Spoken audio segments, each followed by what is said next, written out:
Right, welcome everyone to Growth School. It's awesome to be with you again today. I hope you are really prepared. You're set for the value that will be shared today.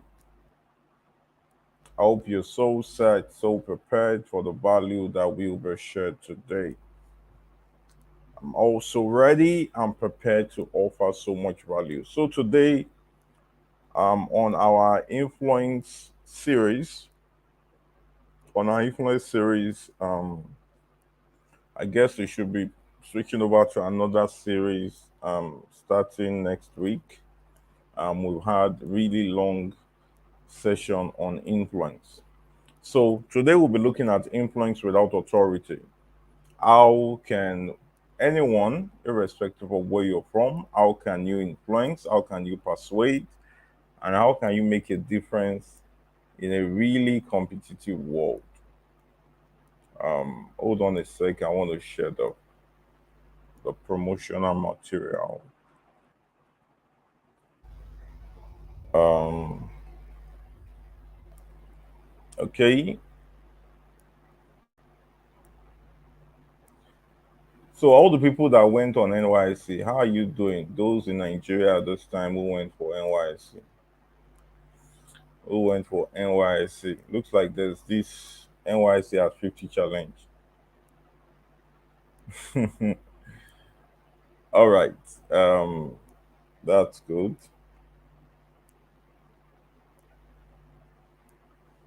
Yeah. Let me share my screen.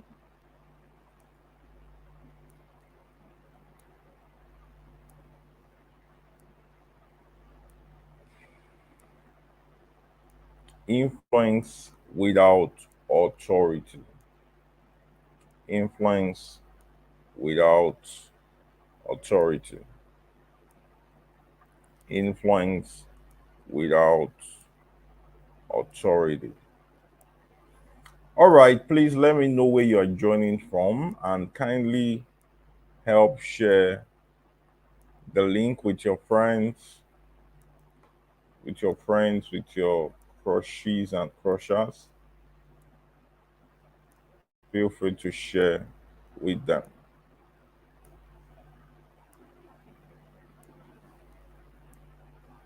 Feel free to share with them. Yeah, so we have it. Influence without authority. Now, the question is how can anyone who seem not to have positional authority, how can you how can you make a difference? How can you influence? How can you transform lives? How can you become someone that can be trusted, someone that can be followed, someone that could say something and people want to listen, someone that could make a lot of difference in your life? Now, as a means of starting this tonight, I'm going to refer to a story in the Bible. I don't know if there are people here who remember the story of Joseph. How many of you remember the story of Joseph? There are some salient points that I want to bring out from there, and this will form the foundation for the points I will be bringing on this webinar. All right, on this webinar tonight. Now, I want to leave out a couple of stories. So, remember, Joseph was born by Jacob. Jacob happened to be one of the sons of Isaac. Isaac is the son of Abraham. All right. And Jacob had a wife called Rachel. Rachel gave birth to two boys, Benjamin and Joseph. All right. And Rachel died when she was giving birth to Benjamin. Initially, at the point of birth, she called him Benanin, but his name was changed to Benjamin. And Joseph was the elder brother of Benjamin. For certain reasons, Jacob had a special love for Joseph, probably because he was born by the wife he loved the most, and he loved Joseph. He showed it to everyone, knew this man loved Joseph more than the other sons. So Jacob had 12 sons, and out of the 12, Joseph was the choicest. All right? If there's a word like that, the choicest, the one he loved the most. And he showered lots of love on Joseph, bought him the coat of many colors, and he really showed everyone that he loved Joseph. While others were working, busy, and doing all of that, Joseph would be at home, not doing anything. He was only sent around by the father. And all of that happened. And for certain reason, the brothers hated him. And amidst all of the hatred that Joseph was seeing, Joseph was still dreaming. That's the funny thing. He had a dream where everything appeared and showed that everything appeared that, oh, he was going to become a ruler. His elder brothers were going to bow to him, and the last born, Benjamin, was going to bow to him. And he shared it, believing everyone would be of pure heart, would cherish, would love and appreciate all of that. But it was not so. Now, what's the lesson from that before I proceed? Not everyone deserves hearing your dream. Not everyone deserves hearing and knowing your vision. Not everyone deserves knowing your aspiration. You must be selective about who you tell your dreams and vision when it's not yet reality. You must be careful of who you share your vision with when it's yet to be born. When you are still pregnant, you don't make everyone know what's the sex, what's the gender of the child you are giving birth to. So you must be careful. For that reason, the shared initial one, the brothers felt, oh, are we going to bow to you? Will you rule over us and all of that? And they were envious. They were jealous of Joseph. They were so jealous. They were so undelighted of Joseph. He had another dream. Now, listen, what's the story from there? In your state and point of criticism, may be the time when you need to dream again. At the time where people don't seem to believe what you have told them, is the season when you need to dream again. Why? Because you need a second dream to confirm that the initial vision and the initial dream you got is actually valid and is actually true. The problem is a lot of people dream only once and they stop there. And when they face challenges and face situations and face circumstances, they refuse to dream again. Maybe at the beginning of this year, you had very amazing dreams. You wrote down the vision. It was so clear. You were so immersed into it. You know, something I just remembered something that happened today. You know, I was with one of my students and I started telling her a lot of things like, oh, who knows if very soon this is going to happen, and I'm going to do this, and I'm going to do this, and I will be here, and I will be here, and I will be building myself on this, and I'll be doing this for the nation, and I'll be doing that. You know, I was just sharing. She was like, wow, you are so obsessed. Like you are so big in your mind. You are so, you know, she was making a lot of those comments, and I was like, that's what he ought to be. So Joseph had to dream again. Joseph dreamt again, and he dreamt again, and he became so immersed that even at the point where others felt, how you want to do am? You know, no, say we don't come live before you. Don't you know you will be in life before you? You know what? He dreamt again. In your immense time, you just need to dream again. And Joseph dreamt again. And something happened. The brothers went, you know, they were shepherds, and the brothers went on to the field, you know, they went grazing and all of that. And the father felt, oh, your brothers will be hungry now. They may be tasting now. Oh, take this meal to them. And Joseph, being so faithful, having a very pure mind, righteous young man, he went on that journey. And already when the brothers saw him, initially did not meet them. If he was one who had hatred, he would have said, when he met the first person and he didn't find them where they were, he would have said, oh, gone back home and just told the father, I can't find them. Oh, I went to this place, they were not there. But he proceeded. He asked questions until he found them. Sometimes you do not know the assignment that will set you on the pedestal of influence. And that journey, just that journey, was what was going to set Joseph on the journey of a remarkable and exponential influence. And Joseph went while they saw him approaching. His brother already planned and said, "Oh, see that dreamer? Is the one that sabi dream, Abi." Just like some people are looking at you right now and say, "Oh, you are the one that can sabi dream. You are the one that believe you will become great. You are the one that thinks something great will come out of you. You are the one that think that you are the big one. You are always coming and speaking as though you will be great. You are always thinking as though you will become something so unimaginable. And you're saying it, you're doing it, you're attending the programs, you are taking the courses. And your friends are saying, oh, you are the one that feels this. And for that reason, sometimes they shade you of certain things. Joseph was like that. And when they saw him, they said, oh, that's the dreamer. Let's sell him. And they planned, they put him into the pit.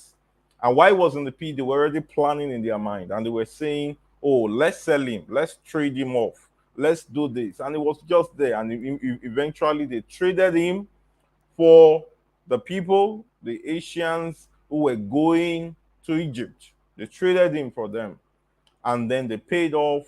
They took his coat, they dipped it into the pool of blood, showed to the father that, oh, he's dead, so the father would forget him and all of that. But when Joseph got to Egypt, and when he got to Egypt, he was sold to one of the top legislators, just like, let's say, for example, one of the senators of the land, Potiphar. And the man bought him, he became his slave. Joseph was doing his work excellently to the point that the man saw something in Joseph called favor, called something on him. He saw a skill in him, he saw an ability in him, and he made Joseph the head of all his house. So he was like the supervisor of the activity that the cleaner took place, that the chef did, the activity that the gardener did, the activity of the gate man. He became the head. So everyone came reporting to him. Why? Because there was a value on him. So influence without authority. At the point of being traded, at the point of being a servant, Joseph had an idea. He was so unassuming of excellence in his mind that wherever he went, they saw something upon him that made him become influential, that made him become superior in the things that he did. Yet, it was without authority. Now, you must understand that the journey of life would always bring us on the path of influence. But the point is that a lot of people always do not take advantage of the opportunities that come, and for that reason, they lose the privilege of becoming very influential. For example, if you work in an organization, maybe you are not the employer. Most people in their minds think in their head, oh, I'm not the owner of the company, so I can just go there and do what I need. I can just do there until they make me the manager, or until they make me a supervisor, until they make me this, without investing so much diligence in the things they do and becoming memorable in the things that they are able to contribute. So your influence always happen on a daily basis. Life brings you, gives you and offers you the opportunity to be influential, to be able to influence decisions that happen in your organization, influence decisions that happen in your department. There are times that even when people want to take decisions, when you are not there or when you have not said something, they feel like, are we missing something here? Why? Because your value always speaks for you when you are there. Your value would always speak for you when you are there. You are told to always put this up. So when they want to recommend people for certain committees, for certain boards, for certain advisory bodies, you are thought of. Why? Because consistently over time, even when position has not come, you are already influencing.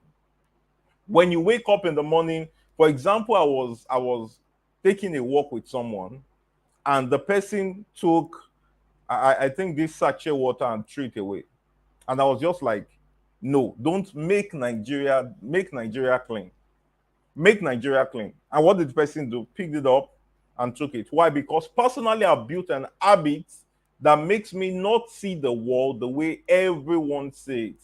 So I want to influence you by my belief. I don't believe because everyone do this, I need to do it. So that person, because of what I've done, would come to a mindset that, oh, the last time I did this person rebuked me. I would not do it again. Automatically, I've influenced that person.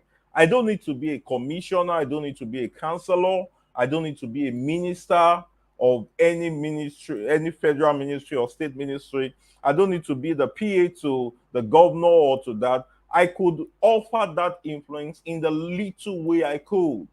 For example, if you happen to be a student, what are certain things you find out that are not ethical, that are not right, that people do, your colleagues do, that you can say, do you think that's right? Let's look at it this way. If you happen to be the administrator, would you appreciate people doing this? So the ability to influence, you do not need authority. The problem is, I shared on my WhatsApp status today. I want to be sure. That's why I want to read this so that I would not be saying the wrong thing. That there is something called the skill of being influential without being autocratic. I think, where is it? Where is it? Yes. There is something as being influential without being autocratic or authoritative. It is a skill that is learnable. So there's something that's been influential without being autocratic. A lot of people believe, oh, I need to be given a position. Let people esteem me with that position before I can be influential. But no, Joseph did not have Joseph did not have an authoritative position before he started becoming influential. He was doing something on a daily basis that made him become entrusted with leadership. So you must understand the foundation to successive leadership is the competence and the value of personal leadership. Influence without authority. Very important. Very important. And eventually, this same Joseph, for certain reason, the wife of Potiphar had an eye on him. Maybe he was really handsome, really fair. Maybe he had very nice beds, very nice hair, curly hair, nice guy, taking care of himself. He was fit, probably had a couple of six packs, and the guy was just there, and he was nice. And the woman just looked at him and say, "Oh, I like you." And the woman was always giving him signs. The guy was not getting the sign because he was immersed in his dream and because he feared God.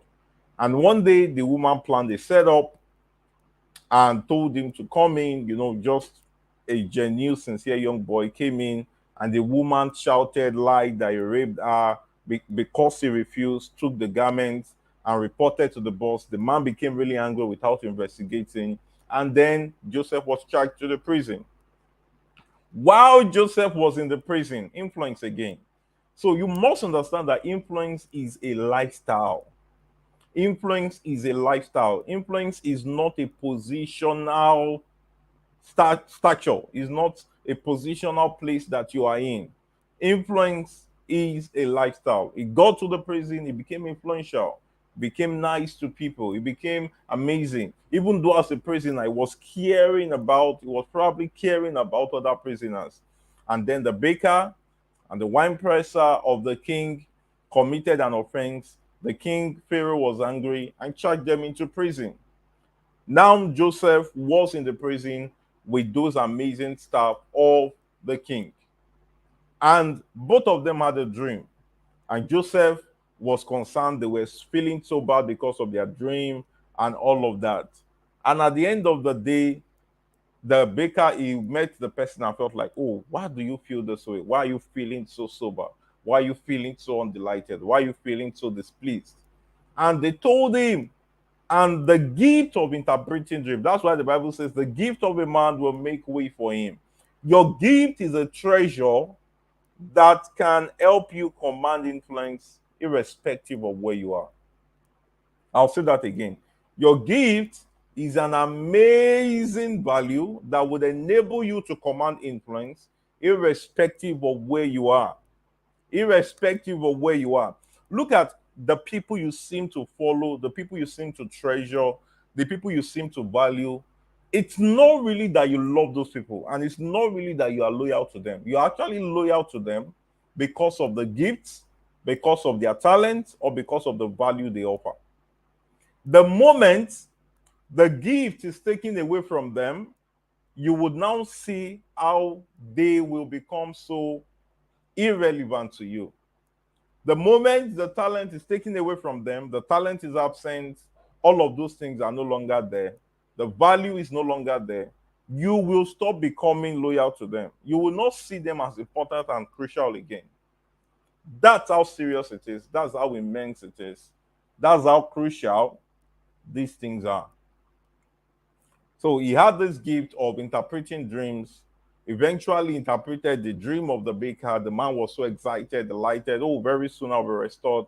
The wine presser also said his own, and he told him the dream. The man became displeased, and instantly those things happened. Your journey to greatness, your journey to higher influence is dependent on how you're managing your influence today. Your journey to global, people are praying, God, give me global grace. God, I want to go global. I want to command global influence. The question is, how do you seem to manage the local, the small influence that you've gotten today? The influence to be, for example, the class rep, the influence to say, for example, you're a very good and brilliant student. For example, the opportunity to be maybe an educator, the opportunity to take tutorials. This is bringing back memories when I was on campus, undergraduate, even doing my master's too. The fact that I had this special grace and privilege and the help from God to understand things quickly and always look for a simple way to explain or to navigate solution to a complex problem. And I just didn't keep it to myself. I was not the type that, oh, when I knew these things, I would just keep it. I would not want to share with people. I would just say, oh, let's have a tutorial. I would interact with the class rep. That was how I became instrumental and influential even to my class rep, who was like the representative of the entire class. I would hold tutorials or explain. People are delighted, and people started taking this guy serious. People started feeling, oh, this guy can be really impactful. Oh, this guy is doing this. Oh, this guy is helping on this. This guy is doing this. And I began seeing people who had more privilege in terms of financial influence, in terms of age, in terms of experience, coming to me and trying to say, help us do this. And from there, I would offer certain ideas, and they were taking me serious. That's why I'm saying that people are not loyal to you as a person. Maybe, for example, you're offering advice and you believe, oh, because I'm offering so much advice to these people, it looks like I'm this, it looks like they treasure me. Don't be surprised. The moment people stop getting value from you, they switch to the next person who can offer that value. And this is the reason why, if you want to grow in influence, you must not underestimate the things that made you influential. Don't become that person who is deceived by people telling you, oh, you are good, I will never leave you, I will stay with you forever, you will be the one doing it. It's because you are offering a value. It's because you are gifted. It's because there's something on you. If you don't develop that thing, you will soon lose the influence that you have gotten so far. So Joseph understood this. He kept investing, he kept building with God, maintaining the righteousness that made the gift valuable. Do you get that? And let me also raise this point to why this is important. How many of you have read or heard about the story of Samson? How many of you heard or read about the story of Samson? Did you realize that when Samson lost his power, he was caged and chained? His people, his people, that's I think the people of Judah now, his people did not raise up warriors or did not bring up soldiers to come and rescue him. Why? Because there was a value they were getting from him that when he lost his power, when he was not that powerful again, that they were no longer getting. So there was no need to be loyal to Samson. That tells you that people are not loyal to you. They are loyal to the things that you can offer. Back to the story of Joseph. And Joseph was there. He told the baker, oh, when you get to the king and you are restored, please don't forget me. Oh, please remember me. Oh, how people used to say, please cut soap for us. Oh, wow. So Joseph was also saying, please cut soap for us. When you get there, cut soap for me. Oh, talk to the king. Oh, so that we'll be able to, all right, I will be taken away from me and all of that. He never knew that it would not happen as such. And eventually, the king had a dream. And when the king had that dream, He was so troubled. He wanted to know what it was about. He was so disturbed. And he called for wise men. They could not interpret it. And he was like, who is there in this whole Egypt who can interpret this dream for me? And then the baker remembered and said, oh, I have seen when I was in prison, this man did this and did this for me. I'm thinking of going spiritual here. God can create a chaos just because he wants to lift a man. God can create a chaos to an entire nation. God can disturb the heart of kings because he wants to lift a man. Do you know? Why do you think that when Pharaoh had that dream, God did not just make it so easy for him to know what it was about and use all the administrative skill, gather all the consultants? But it had to happen through a dream and it was disturbed. And God made it so happen that nobody else in Egypt could interpret that dream except Joseph. There's something as favor and there's something as grace that when you understand and you walk into it, it can change your life for a very long time. And then the baker remembered they fetched for Joseph. I think I've said this before now. Joseph, got tattered, beard scattered and all of that. And they could not bring him before the king that way. They could not just rush him. They needed to clear the bed, change his clothes, make him appear nice. There's a way to appear before kings. This is also influence. The way you dress, when you dress well before kings, it opens the door for them to listen to you. Why? Because they believe first by their sight before they believe by their ears. So Joseph came, interpreted the dream, and he didn't stop there. Look at the wisdom. He said, look for a man who is able to carry out this proposition that I've made. Look for a man. Look for a man. You know what he was doing? He was challenging the king to say, if you can find any man apart from me, give him that job to do. And there was none. And Joseph became the prime minister. He became the second in command in Egypt, influencing decision until he rose up to prominence. How did he start? He started as a young boy in Canaan with his father, pampered there, who had a dream, and he was influencing little by little. How do you manage your little influence? Let me ask you. How do you manage your little influence? How do you manage the fact that your CEO likes you? How do you leverage that to influence company decision? How do you influence decision even in your home? How do you influence decision when you're in meeting? When you just sit down and you look, you make everybody make decision and you follow decision. How do you influence decisions? Very important. How do you persuade people to listen to you? These are very important things that you must take note. Now, number one, I would make the point quickly. You love my story. I'm a good storyteller. Let me see in the comment section. Before I raise my point, I'm a good storyteller. Story, story, story. Once upon a time, time. How many of you remember that? If you remember that and you are still, by now you should be over 30. I remember how they used to tell us story, story, story. Once upon a time, time. All right, so let me go to the first point. Point number one, which you must consider if you want to influence without authority, is number one, you must understand what motivates people. When you work with a boss or you are a member of a particular community and you always look at a particular leader, you must ask the question, what motivates this person? Whenever this person takes this decision, what's the motivation? Could the motivation be recognition? Could the motivation be to make more money? Could the motivation be to get more clients? Could the motivation be to achieve extreme success? Could the motivation be something? You must understand what motivates people. When you meet people and you listen to them, can you understand their motivation?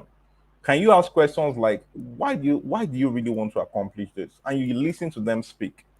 And by the time you begin to make recommendation and you connect their motivation to your suggestion, they would instantly want to listen.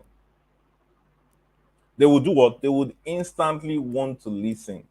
What was the motivation of the baker? He needed an interpretation. He was confused in his mind.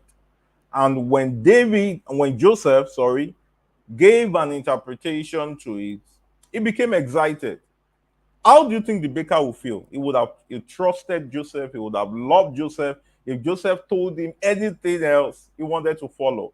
What's your motivation?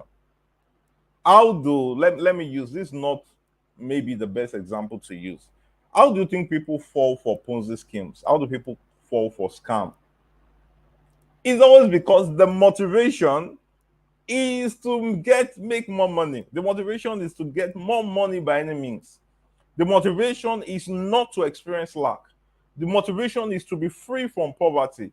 And when they see people trying to bring some of those ideas, trying to say a couple of those things, trying to tell them, oh, you can do it, you can make so much money, you can become this, you can do this. And then the person is telling them it's easy.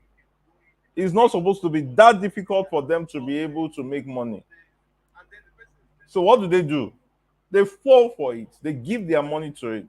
The power of influence. The power of influence. Understanding what motivates people. When you understand what motivates people, they will take that decision. When you understand that, oh, people want to be better, people want to be influential, people don't want to be small in themselves, people want to command, people want to say things and see people follow it. When you understand what motivates people, you would influence them easily. This is to tell you that you can influence your leader, you can influence your boss if you know what motivates him. Why does he want to accomplish this? What does he want to accomplish? Why is he always speaking about this? Why is he always saying he wants to do this? You must understand what motivates people. There are people who want to be the best in their career, they want to accomplish very great things. Can you connect them to things that can help them accomplish it? See them love you in no small way. See them become loyal to you in no small way. Why? Because you are offering them something that makes them become their motivation. Understand what motivates people. I'm being careful of not using of saying this. If you understand this, if you understand this, you can become loved. You can become loved by people, by someone people say is difficult to get or difficult to go after. In fact, you can use this in your relationship. If, for example, you are in courtship or your relationship, if you understand what motivates your partner, they will love you in no small way. What motivates them? What's that thing they want to become? Where's that place they want to get to? What's that thing they are always pursuing after? They are always talking about, they are always looking out for. The moment you understand this, you would influence people in no small way. The same way, if you're a parent, it's not about being authoritative about over your children sometimes. You can influence them by understanding what motivates them. What motivates your child? What motivates that child? What's that child always looking out for? Are there alternative way compared to the wrong way or the unethical ways that they could also explore to become those things? They will love you, they will respect you as a parent, they will trust you in those small ways. So influence without authority. Influence without authority. When you understand what people want to become and you can contribute to making them become it, they would listen to you and they will trust you. So, number one, understand what motivates people. Are you ready for number two? Are you ready for number two? Are you ready for number two? Are you ready? Are you ready for number two? All right, amazing. I hope you're enjoying this tonight. We've taken number one already. All right, now number two is to build rapport.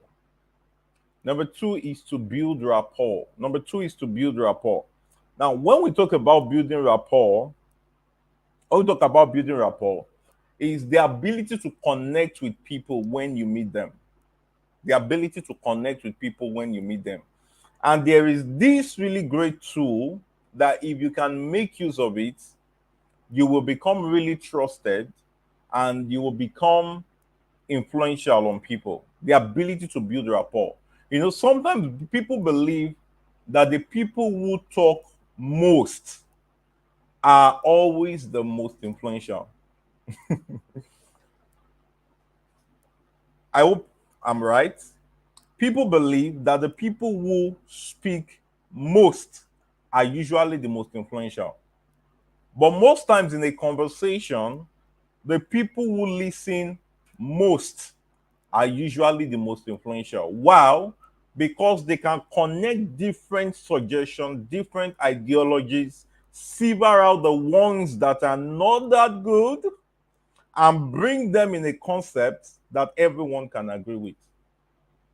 But when you're the one that you always want to talk, when you're in a meeting, you want to be the one that would speak, you want to be the one that would take decision without constructing your thoughts, connecting everything that is said, and bringing out positivity that will bring about progress.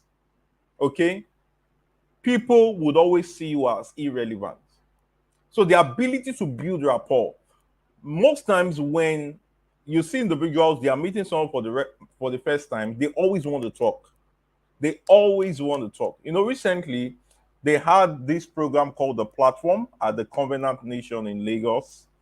And one of the guests that was invited is the amazing venture capitalist, well respected serial entrepreneur, Vusi Tempekwayo.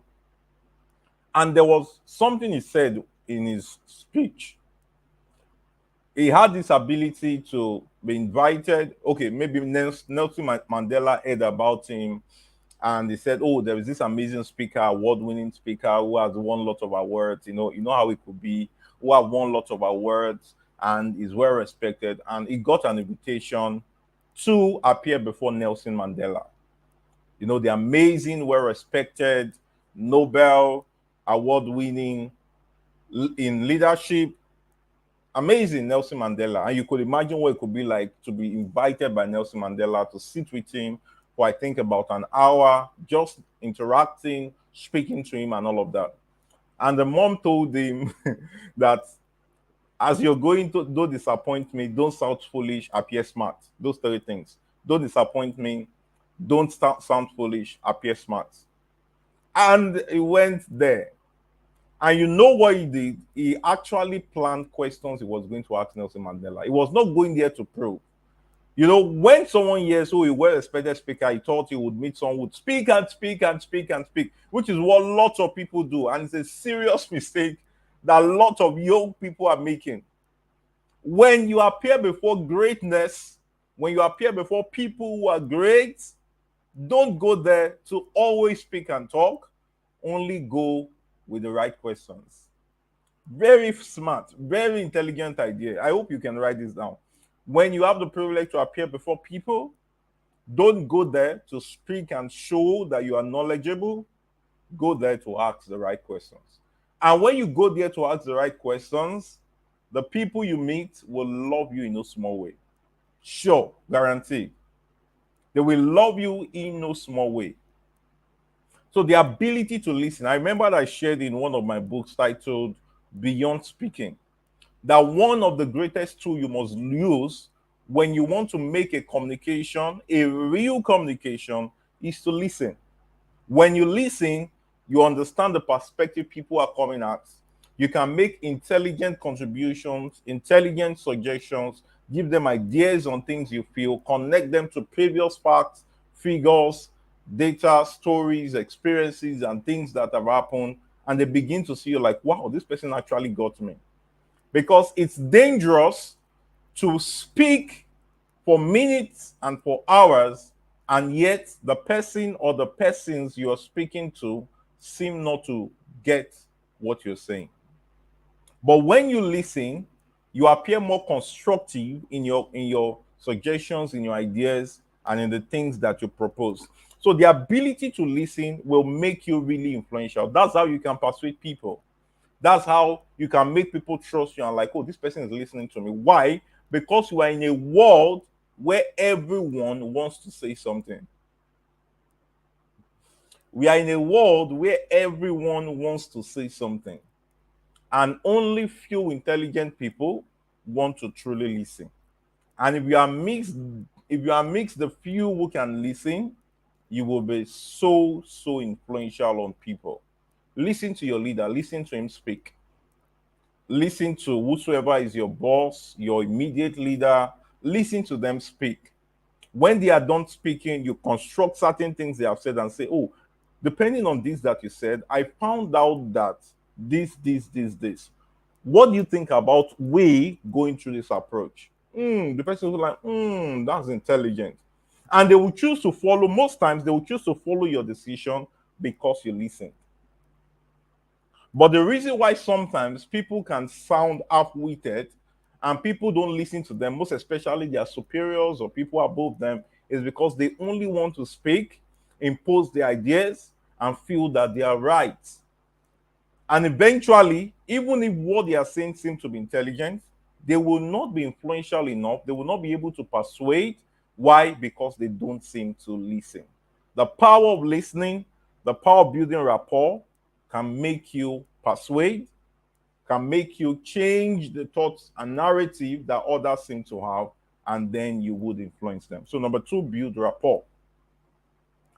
Number three, that seems to be connected to number two, is to communicate effectively. If you want to influence, if you really want to influence without authority, you must work on your communication. And two books I would advise that you read, I would recommend, is How to Win Friends and Influence People by Dale Carnegie. And number two, The Quick and Easy Way to Effective Public Speaking by Dale Carnegie. I have those two books, and those two books changed my life in no small way. I advise you pick them up and you read. You want to really boost your communication. And thirdly, you could also get the book Beyond Speaking. That book is available for free. You don't have to pay anything. If you're interested in getting that book, let me share. Just reach out to me on WhatsApp. I'll send, please, WhatsApp only, not call. Just reach out to me on WhatsApp and just type your name and tell me that you need a copy of the book Beyond Speaking. Is amazing. In fact, I've shared that book with a couple of people, and the feedback has been so amazing. So that's the contact. You can screenshot because I'll take this off very soon. Just screenshot, send the WhatsApp message, and I would send you a copy. It's free. I will give you for free. But that book is amazing. I shared different insights that have made me get some sort of reward, some sort of financial gifts from even high profile people just by using the secrets in that book. All right. I won't say so much about it. Just please take a screenshot. Just take a screenshot and then send a WhatsApp message, and I will send you a copy of this book. It's free. Read it, use for your consumption, and make the best out of it. I wrote that book when I think this should be, is it 2020? In fact, during that COVID, I think I wrote more books. I wrote a lot of books during COVID and all of that. All right. So that's it. Hey, sorry. I'm showing you something else. Sorry. All right. So the ability to influence people is effective communication. Effective communication in the way you compose emails, the way you write your emails, the way you compose emails. I was so excited. I was delighted when I saw, we're planning a program on my campus for Student Week, relating to tech and all of that. And we're trying to look out for speakers. And there was a member of the team who was in charge of sending mails to speakers saying if they were interested and they'll be willing to come for the event and the likes. And when I saw the reply, in fact, there was one of the guests who is outside Nigeria, who is based in the US. When I saw the reply this person gave to the email that the person sent, I was like, wow, this is amazing. Like, I looked at the flow, the start, the body, and the conclusion. So amazing. You know, most young people seem to today, they are mentally lazy. A lot of young people, they are mentally lazy. And that's why you see someone, you sent an email trying to ask certain questions, and in just one sentence, they are done with the mail. And you don't know that a lot of high profile people, they assess you by the emails you write.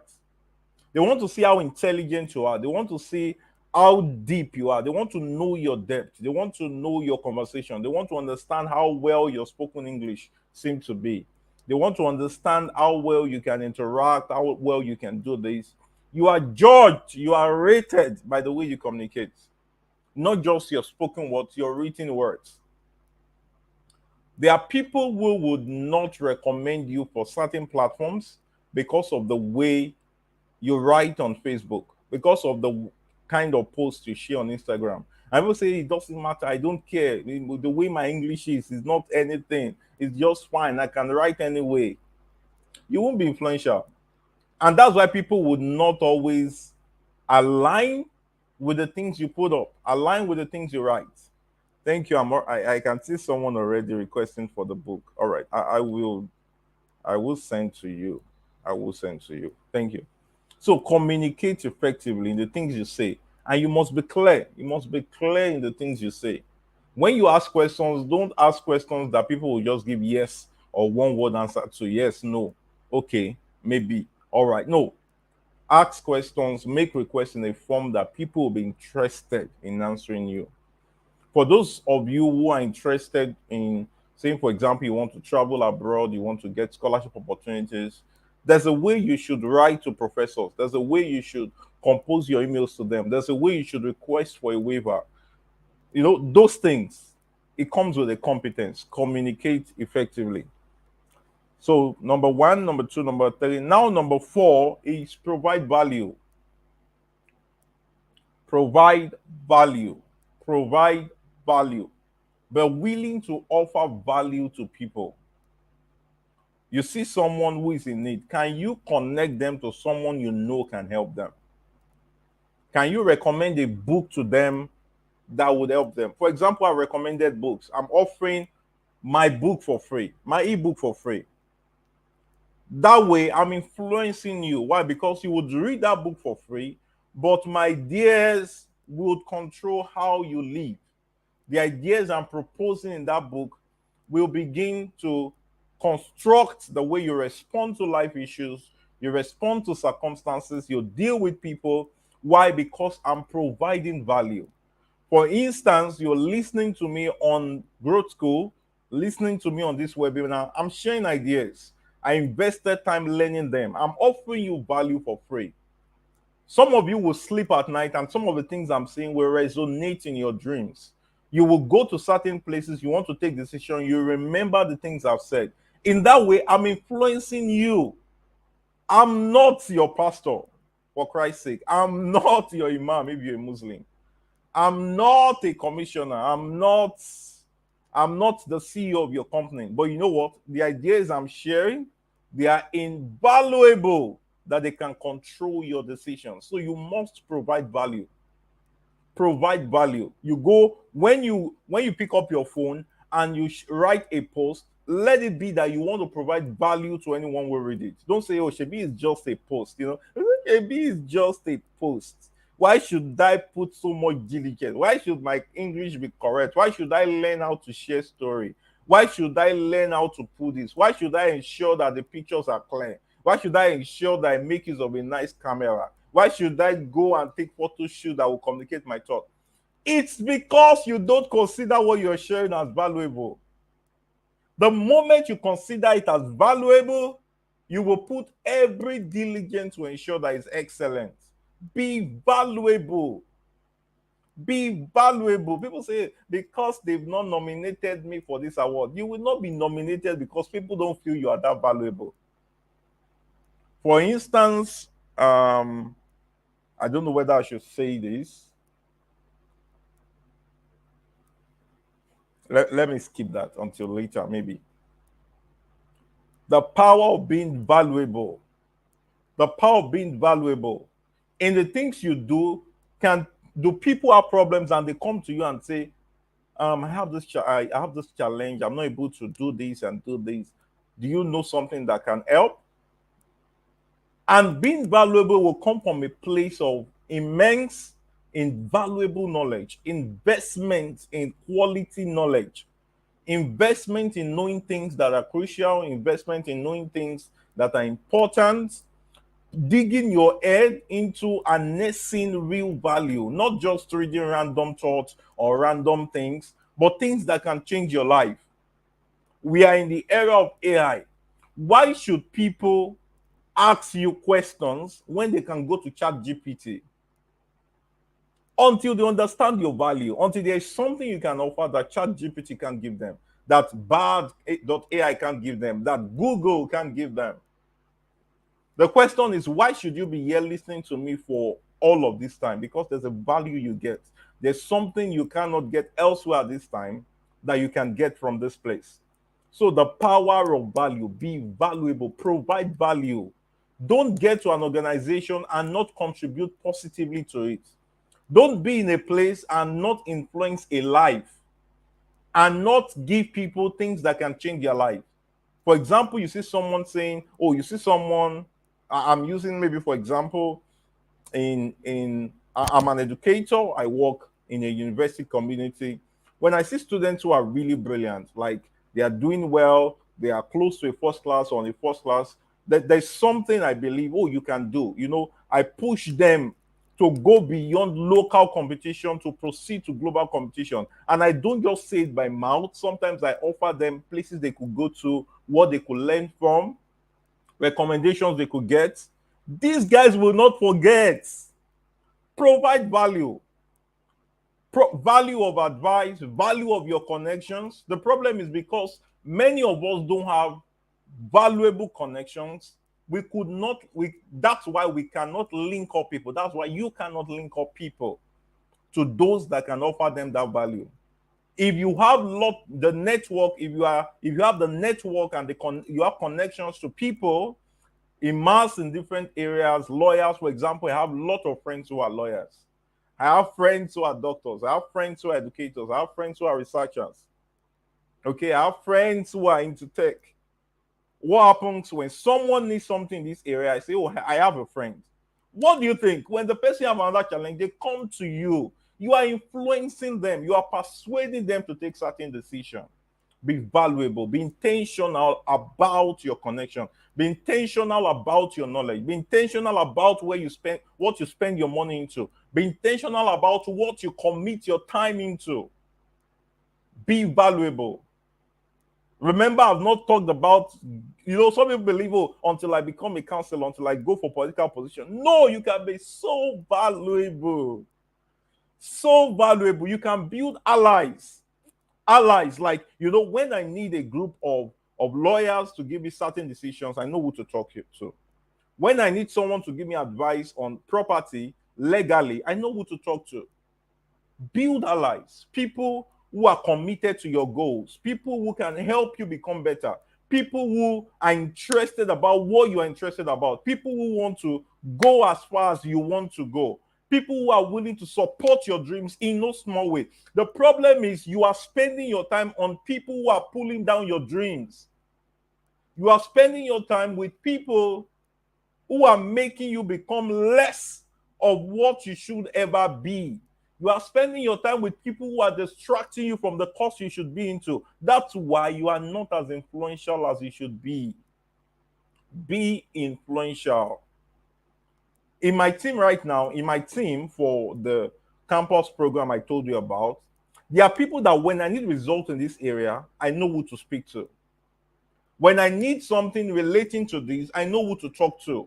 Why? Because they have made a measure of influence to me and to the community in a form that I cannot think of anybody else except them. when it comes to certain situations.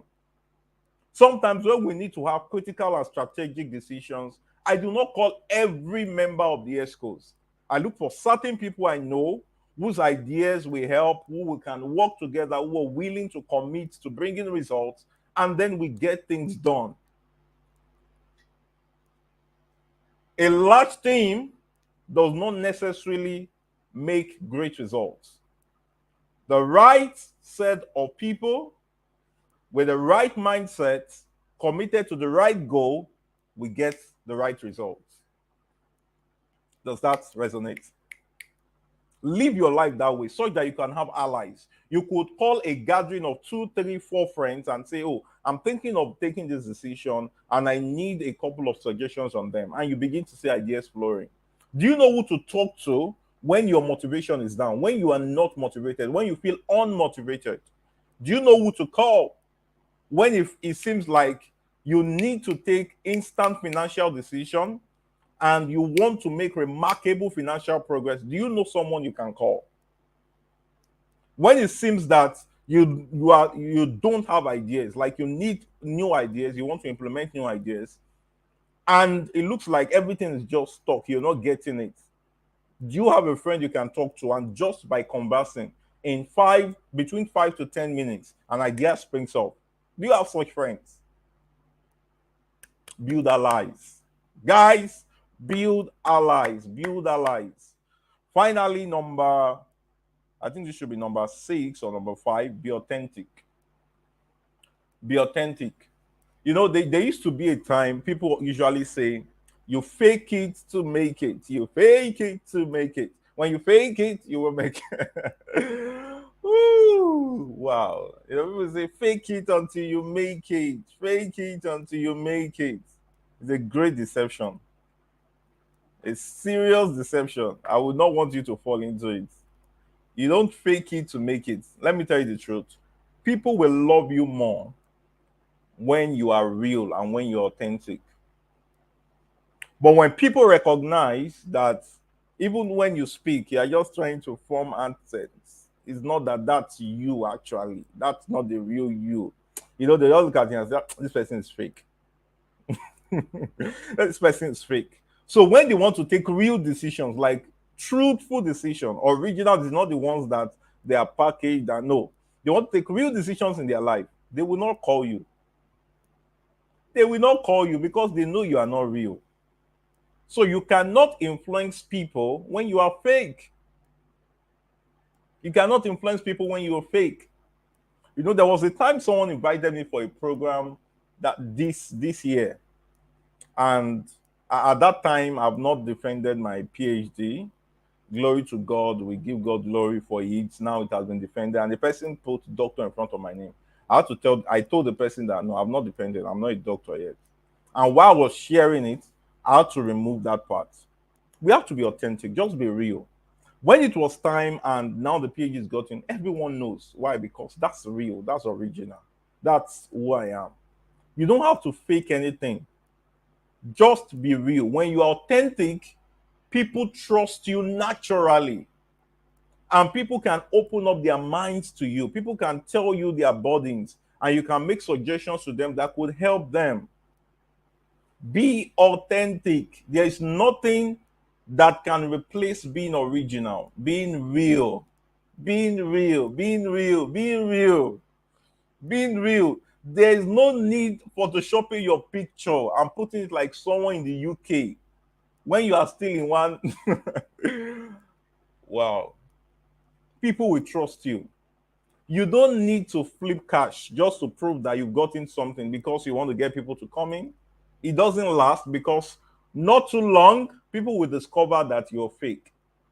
And you cannot truly influence people for a very long time if you're fake. If you really want to last in influence, be authentic.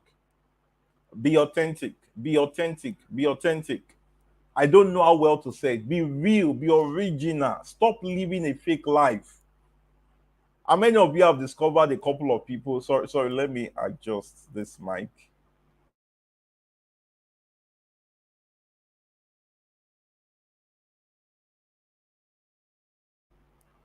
All right. Now, how many of you have discovered a lot of Instagram fake lives? People who maybe they they went to an hotel to visit someone, and when the person went to take a shower, they just took pictures as though they were the one that lodged there, and then they begin to give this they begin to give different instances and a couple of things. Or you see someone who stood in front of a car, and because the person want to show you that, and then the person stood and say what God has done, and you now met the person somewhere, and the person is trekking or the person is on Okada, and you'll be like, ah, what happened to the G Wagon? What happened to the Lexus? What happened to this? You don't need fake life. You can't influence for too long if you are not authentic. Don't necessarily display to us that you have made seven figures when you are still struggling to make four figures. You can get there. Build yourself, build association, build relationship, build competence. All right, offer value. You can get to seven figures. But why you are not at seven figures, don't tell us. Don't tell us you are a seven-figure expert, seven-figure business strategy expert. Be original. Let people see your journey. Let people trace you to what you were and what you are. Some of you can go to my previous posts. If you go on Facebook, check my previous posts. You will see the progression. There was a time I don't share long posts. There was a time I would just come share something short and I'm off. There was a time my communication were not poignant, were not direct, were not things that were resonating with the minds of people. But you know what? There's growth. And as you begin to grow, personally, you will see people begin to trust you and your influence continues to increase.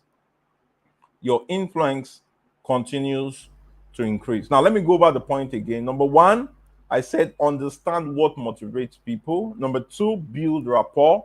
Number three, communicate effectively. Number four, provide value. Number six, find allies. And number seven, be authentic. Be authentic. I hope you got value tonight. I hope I offered I hope I offered value to you tonight. If there are questions, it's time for questions. If you have questions, please drop in the comments. If you have questions, kindly drop in the comments. Kindly drop in the comments. I want to listen to your questions. If you have comments,